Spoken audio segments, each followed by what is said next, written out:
الحمد لله وكفى وسلام على عباده الذين اصطفى. أما بعد فأعوذ بالله من الشيطان الرجيم. بسم الله الرحمن الرحيم. قال الله تبارك وتعالى في كلامه المجيد والفرقان الحميد كذبت قبلهم قوم نوح وأصحاب الرس وثمود. میرے وعد احترام قبل صدر احترام میرے قوم کے غجور نوجوانوں اور انجمن اصلاح اللسان کے پروانوں، آج کے اس عظیم الشان انجمن میں میری تقریر کا عنوان عقیدہ توحید ہے۔ انشاءاللہ میں کوشش کروں گا کہ بہت ہی اختصار کے ساتھ اپنے معروضات پیش کروں۔ میرے دوستو، توحید اتنا عظیم منصب اور عظیم پیغام ہے۔ 1,24,000 پیغمبر صرف اسی توحید کے لیے دنیا میں آئے۔ پیغمبر نماز قرآن کے لیے دنیا میں نہیں آئے تھے، پیغمبر زکوٰۃ دلوانے کے لیے دنیا میں نہیں آئے تھے، پیغمبر اس لیے آئے تھے کہ ساری انسانیت غیروں کے دروازوں سے اپنے ماتوں کو ہٹا کر اے خدا کے سامنے سر جھکائے۔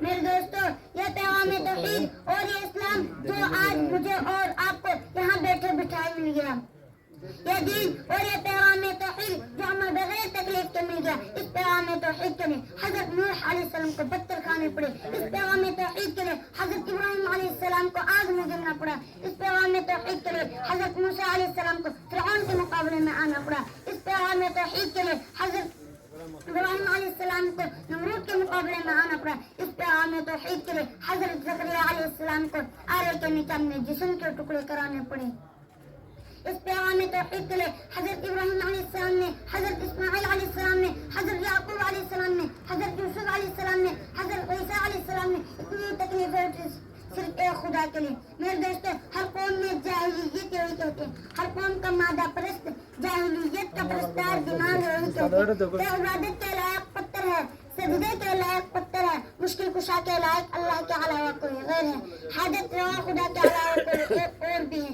1,24,000 انبیاء نے ہر دور میں ان مشرکوں سے بغاوت کی، اس بغاوت کے جرم میں پیغمبروں کو گھروں سے نکالا گیا، پیغمبروں کو آرے سے چیرا گیا، پیغمبروں کو ٹکڑے ٹکڑے کر دیا گیا، پیغمبروں کو بستیوں سے نکالا گیا، لیکن 1,24,000 پیغمبروں میں سے کوئی نبی ایسا نہ تھا کہ جس نے پھانسی کے ڈر سے، جس نے آرے کے ڈر سے، جس نے تلوار کے ڈر سے، جس نے بچوں کے یتیموں کے ڈر سے خدا کے پیغام میں توحید کو توڑا ہو۔ کوئی پیغمبر ایسا نہیں، کوئی شخصیت ایسا نہیں۔ انبیاء کو کنویں میں ڈالا گیا، انبیاء کو گھروں سے نکالا گیا۔ انبیاء کا جرم کیا تھا؟ انبیاء کہتے تھے لا الہ الا اللہ، اللہ کے سوا الہ کوئی نہیں۔ میرے دوستو، الہ کا معنی صرف معبود نہیں جو تم کتابوں میں پڑھتے ہو، اللہ کے سوا معبود کوئی نہیں، صرف یہ معنی نہیں بلکہ الہ کا معنی مشکل کشا ہے، الہ کا معنی حاجت روا ہے، الہ کا معنی بگڑی بنانے والا، الہ کا معنی مختار کل ہے، الہ کا معنی بچیاں دینے والا، الہ کا معنی بچے دینے والا، الہ کا معنی دکھ دور کرنے والا، الہ کا معنی پیدا کرنے والا، الہ کا معنی ساری انسان کو رزق دینے والا، الہ کا معنی دلوں کے اندر سکون پہنچانے والا۔ جب ہم کہتے ہیں لا الہ الا اللہ، اللہ کے سوا الہ کوئی نہیں، اس کا مطلب یہ ہے کہ اللہ کے سوا مشکل کشا کوئی نہیں۔ تم علی کو مشکل کشا بھی کہو اور پھر لا الہ بھی کہو اور پھر کہو کہ ہم نے لا الہ کا معنی تسلیم کیا۔ اور جب ہم کہتے ہیں لا الہ الا اللہ، اس کا مطلب ہے لا مشکل کشا، لا حاجت روا، لا بگڑی بنانے والا، لا مختار کل، لا ہر جگہ موجود، لا عالم الغیب کوئی نہیں، لا الہ الا اللہ۔ میرے دوستو، اسی پیغام توحید کے لیے انبیاء کو بے شمار تکلیفوں کا سامنا کرنا۔ دوستو، ایک جگہ قرآن میں ذکر آتا ہے اصحاب الرس کا، آپ کو اس کے معنی کو بتانے ہوگا، توجہ کریں۔ رس عربی زبان میں کہتے ہیں کنویں کو، اصحاب الرس کا معنی ہے کنویں والے۔ یہ کون تھے کنویں والے؟ قرآن نے ان کا واقعہ بیان کیا۔ اللہ کے ایک جلیل قدر پیغمبر تھے جس کا نام تھا حضرت حنظلہ بن صفوان۔ یہ بڑے جلیل قدر پیغمبر تھے، یہ 23 سال اپنی قوم کو توحید سناتے رہے۔ ایک ماشکی پانی کے مشکل بھرنے والے غلام نے 23 سال کے بعد ان کے ہاتھ پر کلمہ پڑھا، باقی پوری قوم پیغمبر کے دشمن تھے، صرف ایک غلام نے کلمہ پڑھا۔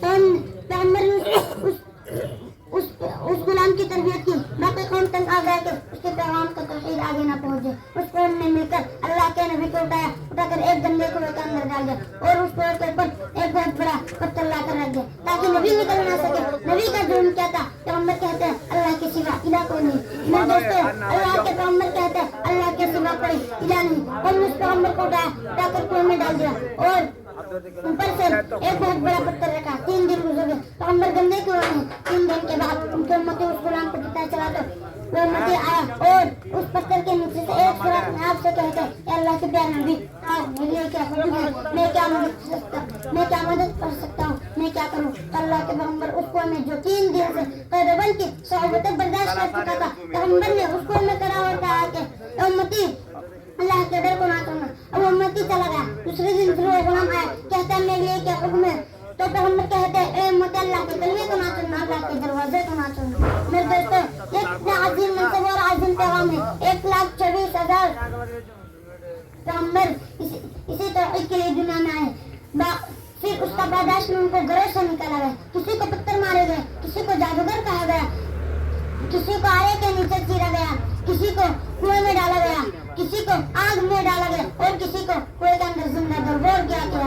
میرے دوستو حضرت حنظلہ بن صفوان کا کیا قصور تھا؟ صرف وہ کہتے تھے لا الہ الا اللہ، پھر وہ کہتے توحید اتنا عظیم منصب اور عظیم پیغام ہے. اللہ تعالیٰ توحید پہ عمل کرنے کی توفیق عطا فرمائے. آمین. وآخر دعوانا الحمد للہ رب العالمین.